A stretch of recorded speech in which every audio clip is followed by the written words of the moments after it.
And I do believe that industries shift. And like, think about years ago, like less than, because I remember what, in my teens, Blockbuster was the number one thing. And then Redbox came out. And then I don't think there's a lot of Red boxes because they just put streaming. Like industries change. So how I was doing my events and who I was serving earlier in my business, those things shift. The industry shifts. The needs of the industry shifts. And that's why it's important for me on this podcast to be able to have different people with different types of sections of the industry to come and talk to y'all. Because every one of us will have some kind of shift, be it personally or industry wise. And it's going to come down to, am I going to continue to allow for myself to grow and shift along the way? And it's important for us to allow us a space to be able to be honest about that. So the third part about it is just really taking that step and being okay with the answer. So what I'm doing is I went into this year knowing that, okay, this is the problem. Here's the solution. And then I'm going to see what the results are going to produce.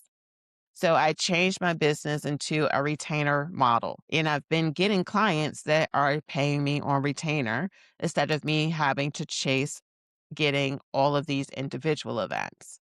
I'm able to sit here and know, okay, this client's only going to be working with me 4 times a year.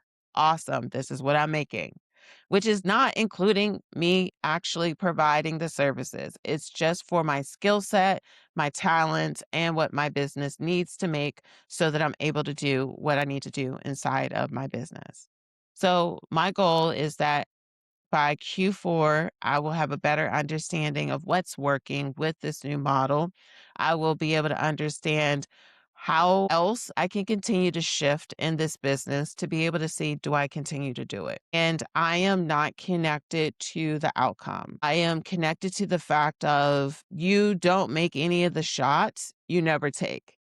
You never create the businesses that you're too scared to actually allow yourself to build. And also, it's important that things just change.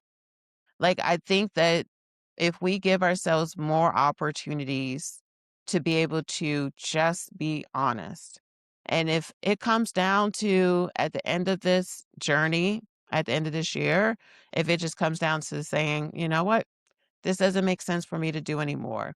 Or it might be, you know what? I just have to be happy that this is just a part-time gig. Let go of the vision of it being eventually an international brand or any of those different things.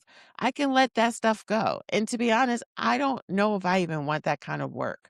I would need to charge a high premium to have team members in different places, and it will take some structural things. And again, I don't know if I want to do that amount of work. And I think that it's important for us to be honest about, do you want to do that amount of work? And start to ask yourself why. Why does it matter?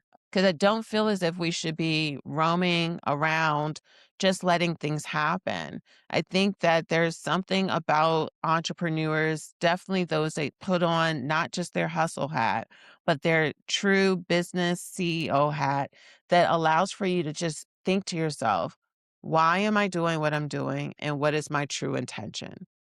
And being okay with whatever the outcome is.